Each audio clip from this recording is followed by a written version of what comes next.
आकाशवाणी रांची से प्रस्तुत है प्रादेशिक समाचार।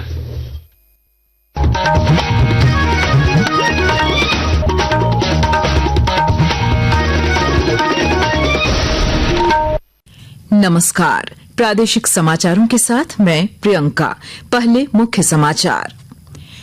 भारत पाक के बीच सीज फायर के बाद राजस्थान, पंजाब और जम्मू कश्मीर में आज सुबह से हालात सामान्य। प्रधानमंत्री नरेंद्र मोदी ने की उच्च स्तरीय बैठक। मुख्यमंत्री हेमंत सोरेन ने भारत और पाकिस्तान के बीच जारी तनाव के बीच अफवाह फैलाने वालों की पहचान कर उन पर कड़ी कार्रवाई करने के दिए निर्देश। राज्य में जल्द ही 26,000 करोड़ रुपए के निवेश को लेकर 15 निजी कंपनियों के साथ होगा करार। 11,000 लोगों को मिलेगा रोजगार।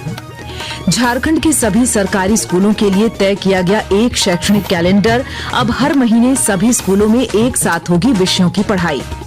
और खेलो इंडिया यूथ गेम्स के तहत आज शाम बेगूसराय में खेला जाएगा झारखंड और मणिपुर के बीच बालिका फुटबॉल का सेमीफाइनल मुकाबला। और अब समाचार विस्तार से।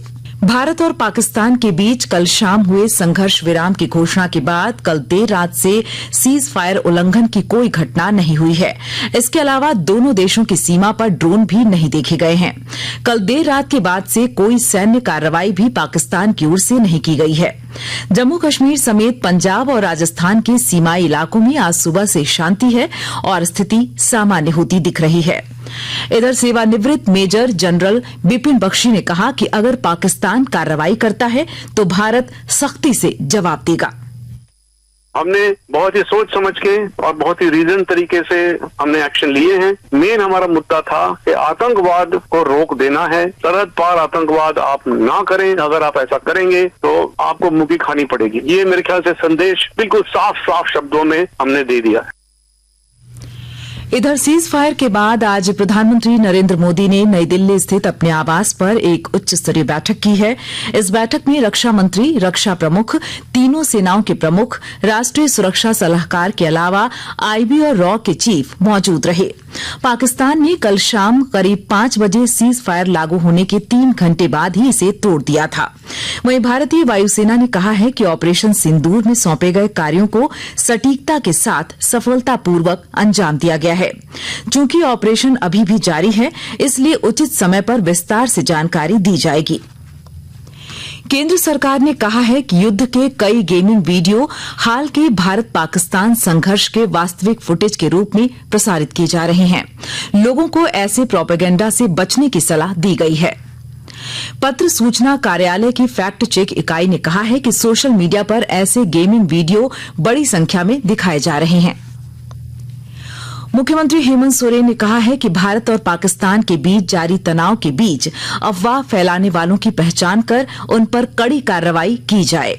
एक उच्च स्तरीय बैठक में मुख्यमंत्री ने अधिकारियों को आम लोगों की सुरक्षा सुनिश्चित करने के निर्देश दिए हैं। इसके अलावा श्री सोरेन ने राज्य में हर हाल में शांति व्यवस्था बनाए रखने और आवश्यक वस्तुओं की उपलब्धता सुनिश्चित करने के भी आदेश दिए हैं। राज्य में जल्द ही 26,000 करोड़ रुपए के निवेश को लेकर 15 निजी कंपनियों के साथ एमओयू साइन किया जाएगा। इससे झारखंड में 11,000 लोगों को रोजगार के अवसर मिलेंगे। इस संबंध में उद्योग विभाग ने सारी तैयारियां पूरी कर ली हैं। इससे संबंधित संचिका मुख्यमंत्री के पास मंजूरी के लिए भेज दी गई है। संभावना जताई जा रही है कि इसी महीने के अंत तक एमओयू की यह प्रक्रिया पूरी कर ली जाएगी। पिछले दिनों कोलकाता में एक समिट के दौरान मुख्यमंत्री हेमंत सोरेन से विभिन्न कंपनियों ने राज्य में स्टील, स्पंज आयरन, बिजली, सीमेंट आदि क्षेत्रों में निवेश की इच्छा जताई थी। झारखंड हाईकोर्ट में कल से 6 जून तक गर्मी की छुट्टियां हो जाएंगी। इस दौरान हाईकोर्ट में 9 दिन वेकेशन बेंच बैठेगी। यह सिंगल बेंच सिर्फ अर्जेंट सिविल और क्रिमिनल केसों की सुनवाई करेगी। राज्य सरकार ने राज्य भर के सभी सरकारी स्कूलों के लिए एक शैक्षणिक कैलेंडर तय कर दिया है। अब हर महीने सभी स्कूलों में एक साथ एक ही विषय की पढ़ाई हो सकेगी। शैक्षणिक कैलेंडर और विषयों को 12 महीनों में बांट दिया गया है। स्कूली और साक्षरता विभाग ने बताया कि एक शैक्षणिक कैलेंडर के आधार पर पढ़ाई के साथ साथ हर महीने विद्यार्थियों का मूल्यांकन भी किया जाएगा। इसके अलावा पठन पाठन की जांच के लिए स्कूलों का औचक निरीक्षण भी किया जाएगा।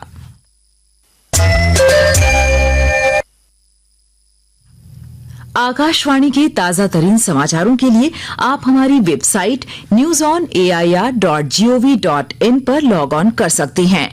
ताजा समाचार X handle @AIR news alerts और Facebook page All India Radio news पर भी उपलब्ध है। आप प्रादेशिक समाचार एकांश के एक्स हैंडल @AIR न्यूज _रांची और Facebook page Akashvani news Ranchi, Instagram page तथा YouTube channel AIR news Ranchi पर भी हमारे बुलेटिन सुन सकते हैं। प्रादेशिक समाचार आप आकाशवाणी रांची से सुन रहे हैं। खड़गपुर डिवीजन में विकास कार्यों के कारण टाटानगर से होकर चलने वाली लगभग 1 दर्जन ट्रेनों को रद्द कर दिया गया है। दक्षिण पूर्व रेलवे जोन के तहत टाटा आसनसोल मेमू एक और जहां आद्रा तक ही चलेगी, वहीं टाटा हटिया एक्सप्रेस का मार्ग बदला गया है।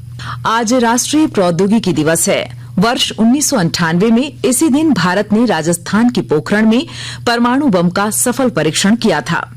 यह दिन देश की प्रगति और विकास में प्रौद्योगिकी की महत्वपूर्ण भूमिका की याद दिलाता है। आज के दिन भारत की तकनीकी विशेषज्ञता और देश के पहले स्वदेशी विमान हंसा 3 के प्रक्षेपण में वैज्ञानिकों, इंजीनियरों और नव प्रवर्तकों के योगदान और छठे वैश्विक परमाणु परीक्षण को याद किया जाता है। आज मदर्स डे भी है। यह परिवार में मां के सम्मान में मनाया जाने वाला उत्सव है। मदर्स डे के अवसर पर मुख्यमंत्री हेमंत सोरेन ने सोशल मीडिया पर लिखा है कि मां सिर्फ जन्म नहीं देती हैं, वो हर दिन हमें जीना सिखाती है। श्री सोरेन ने सभी को मदर्स डे की बधाई देते हुए देश की अक्षुण्णता और अखंडता की रक्षा के लिए सीमा पर तैनात वीर योद्धाओं की वीर माताओं को भी नमन किया है। इधर जमशेदपुर पूर्वी से विधायक पूर्णिमा साहू ने भी मदर्स डे के अवसर पर अपने विचार साझा किए। मैं तो यही कहना चाहूंगी, कोई भी दिन जो है स्पेशल आप कहिएगा कि माँ के लिए एक दिन हो, तो ऐसा नहीं है। माँ के लिए तो हर दिन होता है अगर हम चाहें, क्योंकि माँ हमारे लिए सारा कुछ समर्पण कर देती है। इसमें यही कहना चाहती हूँ, जितने भी हमारी मातृत्व शक्ति है, आप सभी को मदर्स दिवस की, मातृत्व दिवस की ढेर सारी शुभकामनाएं और बधाई देती हूँ। मैं चाहूंगी कि मेरी बेटी भी जो है आर्मी में अपनी सेवा प्रदान करे, देश के लिए जो है काम करे और सम्मान जो है हमारे देश को प्रदान करवाए। सराफा बाजार में आज रांची में 22 कैरेट सोने का भाव 90,300 रूपये प्रति 10 ग्राम है, जबकि चांदी की कीमत 1,03,000 रूपये प्रति किलो है। देवघर जिले के सारवा थाना क्षेत्र स्थित गोरेमारा गांव के जंगल में छापेमारी कर पुलिस ने 4 साइबर ठगों को गिरफ्तार किया है। पुलिस ने बताया कि ये सभी साइबर अपराधी टीम बनाकर संगठित होकर अपराध कर रहे थे। खूंटी जिले से पुलिस ने 2 पशु तस्करों को गिरफ्तार किया है। बुंडू के पुलिस उपाधीक्षक ओम प्रकाश ने बताया कि अन्य पशु तस्करों की धरपकड़ के लिए भी लगातार छापेमारी जारी है। अवैध मवेशी का तस्करी किए जाने की सूचना प्राप्त हुई। चेकिंग के दौरान जो है सो वो गाड़ी जो है उसको हम लोग रुकवाए। चेक करने के बाद जो है सो उसमें मवेशी पाया गया। इसके अलावा जो है उसमें चालक और सह चालक था, वो भागने की कोशिश किया, उसको जो है पुलिस के सहयोग से उसको पकड़ा गया। इसमें जो है 7 मवेशी गाड़ी बरामद हुआ है। जामताड़ा जिले को नशा मुक्त बनाने के लिए विभिन्न जागरूकता कार्यक्रमों का आयोजन किया जा रहा है और अधिक ब्यौरे के साथ हमारे संवाददाता। जामताड़ा जिला को नशा मुक्त बनाने के लिए शिक्षा विभाग एवं विभिन्न सामाजिक संगठनों की पहल पर चरणबद्ध विभिन्न कार्यक्रमों का आयोजन किया जा रहा है। जिले के विद्यालयों में गठित प्रहरी क्लब के सदस्य छात्र छात्राओं के द्वारा भी जागरूकता रैली, विचार गोष्ठी, चित्रांकन सहित अन्य कार्यक्रमों के माध्यम से नशापान से होने वाले दुष्प्रभावों से आम जन को अवगत कराकर नशापान से दूर रहने की सलाह दी जा रही है। शनिवार को जेबीसी मुख्यमंत्री उत्कृष्ट विद्यालय के छात्र छात्राओं ने जामताड़ा शहर में रैली निकालकर शहर वासियों से नशा मुक्त जामताड़ा बनाने की अपील की। सुभाष प्रसाद सिंह, आकाशवाणी समाचार, जामताड़ा। खेलो इंडिया यूथ गेम्स के तहत आज शाम 4 बजे से झारखंड और मणिपुर के बीच बालिका फुटबॉल का सेमीफाइनल मुकाबला खेला जाएगा। यह प्रतियोगिता बेगूसराय में होगी। और अब अंत में मुख्य समाचार एक बार फिर। भारत पाक के बीच सीज फायर के बाद राजस्थान, पंजाब और जम्मू कश्मीर में आज सुबह से हालात सामान्य। प्रधानमंत्री नरेंद्र मोदी ने की उच्च स्तरीय बैठक। मुख्यमंत्री हेमंत सोरेन ने भारत और पाकिस्तान के बीच जारी तनाव के बीच अफवाह फैलाने वालों की पहचान कर उन पर कड़ी कार्रवाई करने के दिए निर्देश। राज्य में जल्द ही 26,000 करोड़ रुपए के निवेश को लेकर 15 निजी कंपनियों के साथ होगा करार। 11,000 लोगों को मिलेगा रोजगार। झारखंड के सभी सरकारी स्कूलों के लिए तय किया गया एक शैक्षणिक कैलेंडर। अब हर महीने सभी स्कूलों में एक साथ होगी विषयों की पढ़ाई। और खेलो इंडिया यूथ गेम्स के तहत आज शाम बेगूसराय में खेला जाएगा झारखंड और मणिपुर के बीच बालिका फुटबॉल का सेमीफाइनल मुकाबला। इसके साथ ही आकाशवाणी रांची से प्रादेशिक समाचार का ये बुलेटिन समाप्त हुआ। अगला प्रादेशिक समाचार बुलेटिन दोपहर 2:55 पर प्रसारित किया जाएगा। नमस्कार।